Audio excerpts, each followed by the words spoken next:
Hi guys, how are you doing? Hoping you're doing well. Welcome or welcome back to Chat with Therapist McAfee. If this is your first time coming across this channel, I hope you'll enjoy the content here and you can support the channel by subscribing. If you're a returning subscriber, welcome back. Today's video we are going to be talking about managing addictions. So first of all, before I get into the video, kids have closed school, so there might be some background noises on kids making noise. Forgive me on that. There is nothing I can do. Yeah, so in today's video we're going to be talking about managing addictions. So addictions have been so prevalent in our society today, unfortunately, because of the many factors of the things that are going on. So you can find that what are the different types of addictions? Basically is what I'm trying to say. There is phone addictions due to technology. There's gambling. Oh my god, Daran Kwanzaa, it's so prevalent today. Then there's drugs and substance abuse. There are sugar addictions. There's so many kinds of addictions in our society today. And if you are an addict of something, or if you are a recovering addict, or you are an addict of something, then this video is for you. So we're going to be talking about the different stages of the cycle of change when it comes to addiction and how you can overcome your addictions. The basic questions that you should ask yourself when you want to change from a habit that you have, or if you changed from that habit. The basic questions that you should ask yourself to maintain the phase that you are in post your addiction. In the cycle of change, there are 5 stages. That is the pre-contemplation stage, the contemplation stage, the preparation stage, the action stage, and the maintenance stage. So in this, we're going to focus on 4 stages mainly. The one that we want to focus on more is pre-contemplation stage, basically because this is a stage where someone has not yet identified the need of change from the behavior that they are addicted to.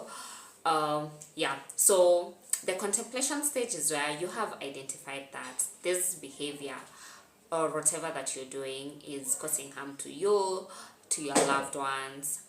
It's detrimental to your daily life.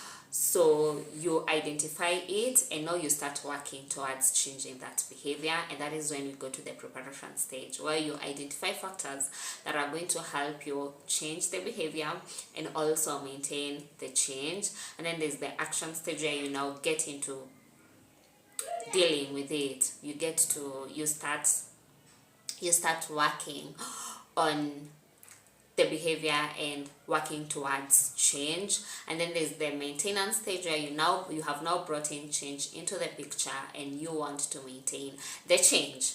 Yeah, so I wrote together so far. So in contemplation stage, you identify barriers, you identify misconceptions that you have towards that behavior that are pushing you to doing that behavior more, and also you identify triggering factors that push you towards that behavior. In preparation, you develop realistic goals and you set a timeline for change. And then on the action stage, you start working on the things that you have identified, and now you start bringing change into the picture. And now the last stage, that is maintenance, you maintain the change by doing the things that you had previously said that you'll be doing to help you maintain the change. So now that we have talked about the cycle of change, how do you work on your addiction? How do you come out of this thing? How do you, what are these factors that I had been talking about that you should identify to help you bring about the change? So this is for someone who's in their preparation and their contemplation stage. Number 1 is you have to identify what are your triggers.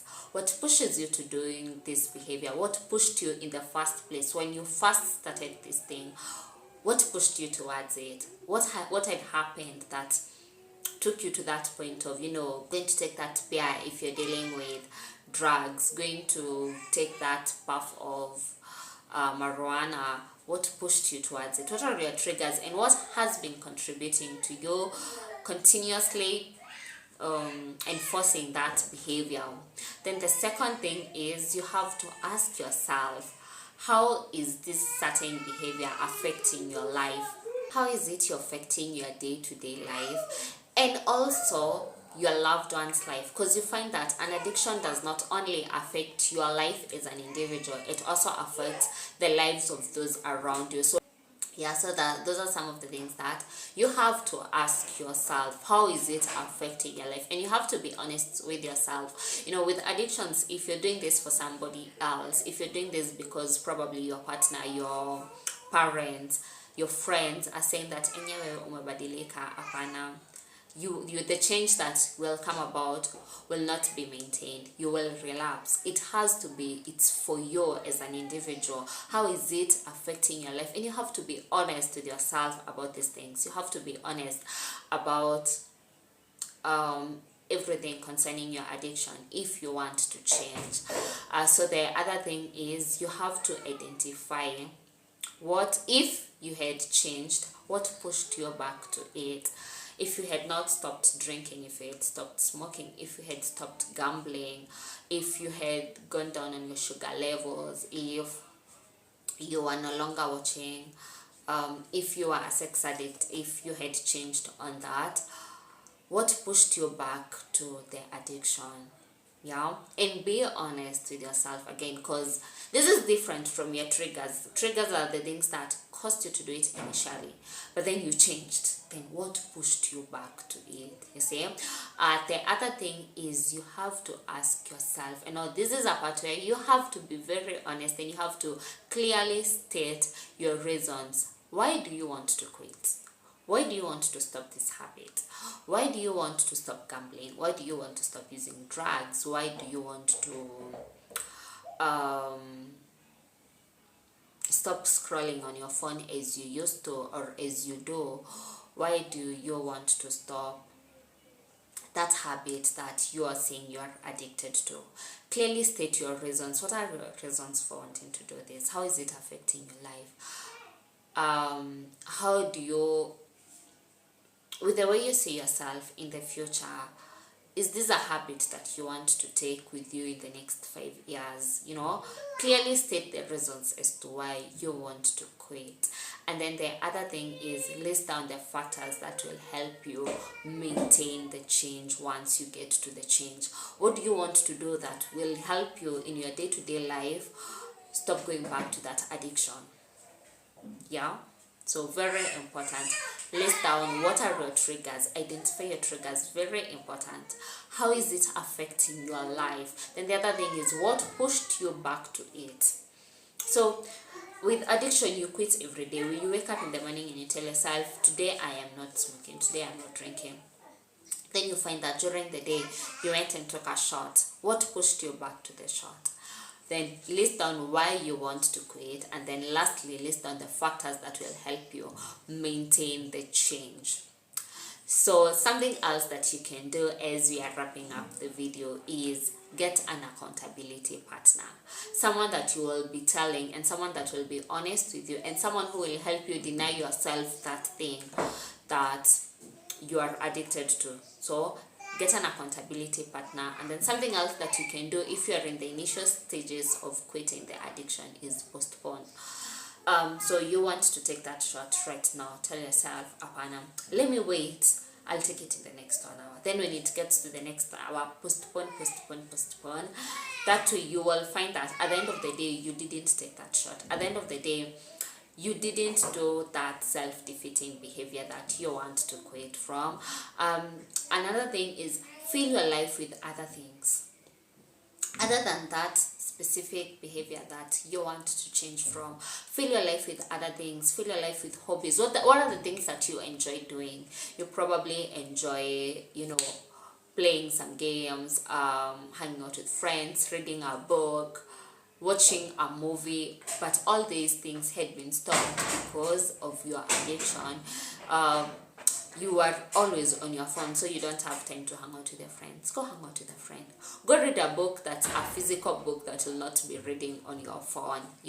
Fill your life with other things, and then you might probably need to change your circle. Probably the people that you are interacting to on a day-to-day basis are the people who are pushing you towards that self-defeating behavior more. They are the people influencing and reinforcing that behavior on a daily. So if need be, change your circle. The other thing is get a motivating factor to maintain the change. Tell yourself that this gambling addiction has been eating up my money. I've been making more losses than I make wins. So I want to start saving. It is so that I go to put on that aviator game, that 100 bob every day.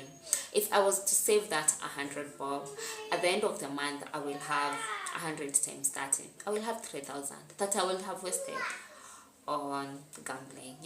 Get a motivating factor for change.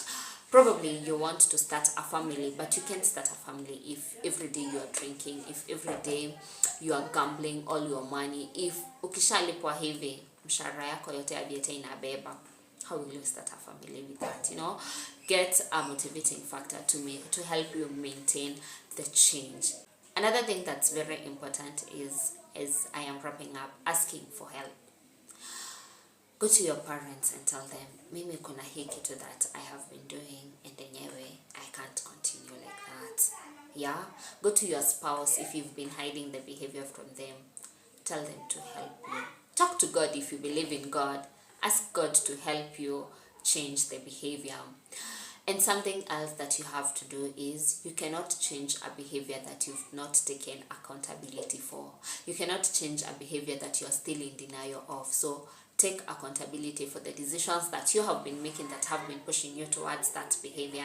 Take accountability for you being an active participant in that self-defeating behavior that you have. And the last thing is, after you've gotten to that point of change, you can reward yourself with something small here and there, and make sure that you are not rewarding yourself in something else that will be an addiction. For example, you are always constantly on your phone, then you decide that every time I'll not be on my phone for like 6 hours, I'll be eating chocolate. There's nothing wrong with eating chocolate, but then you'll be rewarding yourself in a behavior that you will now get addicted to. Yeah? Sugar. So I hope you've learned something that will help you in your addiction recovery journey today in this video. And if you have learned something, comment down below on what you have learned, and also something else that you have that might probably help someone who's on their addiction recovery journey to get to their point of change. Yeah. So see you in the next video, guys. Bye bye.